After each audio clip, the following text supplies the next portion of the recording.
In this analysis, I'll outline and show the consequences of the Treaty of Versailles.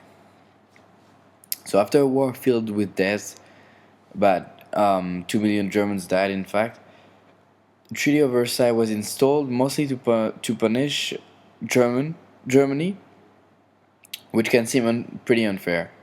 France tried to snap Germany with reparations and other consequences to avoid a revenge from their neighbors onto the decimated army. The terms of the Treaty of Versailles were made in order for Germany to lose all the remaining power.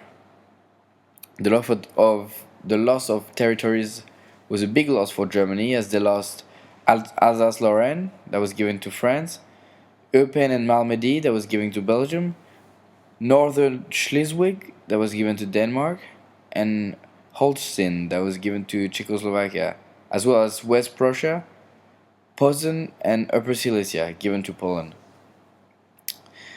Also, the German army became limited, and the Allied forces were concerned because the Allied forces were concerned with weakening Germany militarily. So numerous restrictions were placed on Germany's military. Germany was forbidden to possess submarines and naval aircraft. So they were limited to 6 battleships, 6 light cruisers, 12 destroyers, 12 torpedo boats, and the Navy could not have more than 1,500 officers. Germany even decided to sink the fleet on June the 22nd, 1919, when it became clear that whatever was decided, the ships would not be allowed to return to Germany. Germany's reparations were agreed on. It was agreed that Germany should only be responsible for civilian damage. The sum set was at 6 million, which was still very high due to the depreciated German economy. Well, and of course, Germany had a reaction to this Treaty of Versailles. So there was anger throughout Germany when the terms of the treaty were made public. The treaty became known as a diktat, as it was being forced on them, and the Germans had no choice but to sign it. These problems resulted in the disillusionment and animosity entering German politics. In 1922, they fell behind with reparations repayments and had to suffer the humiliation of French troops entering the Ruhr to secure payments. The Ruhr was, at the time, the main center of coal, iron, or steel production. The French brought their own workers and arrested leaders of the resistance movement as they were making up a resistance campaign. The government did not react in any feasible way, and this led to the deaths of 100 workers shot by the French.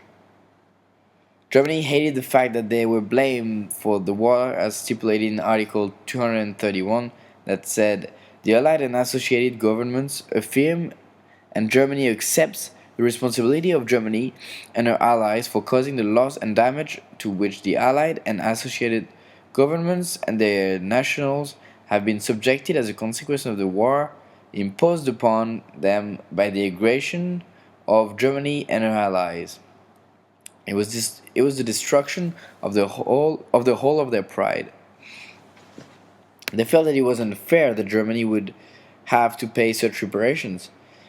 This may have been the reason to the Great Depression of 1929 that struck Germany. Germans were angry, and Hitler's will for revenge suited them.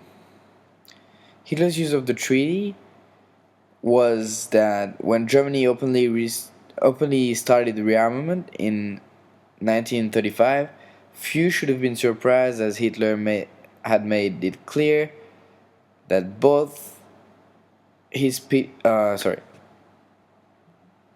few should have been surprised, as Hitler had made it very clear, both in his speeches and in Mein Kampf, that he would break the unjust terms of the Treaty of Versailles.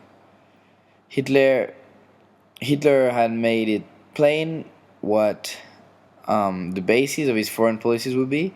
He had clearly stated that he would undo what had been imposed on Germany by the Treaty of Versailles, reunite all Germans into one nation, rearm Germany.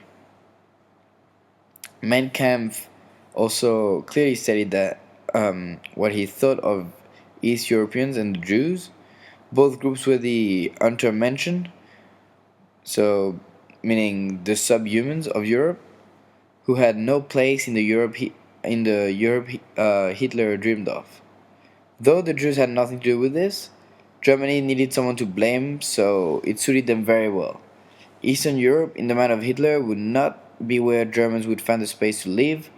Lebensraum, where they would use the land in a modern and productive manner, thus fulfilling the belief that Hitler held that all good Germans would work off the land and produce the food that the state would need.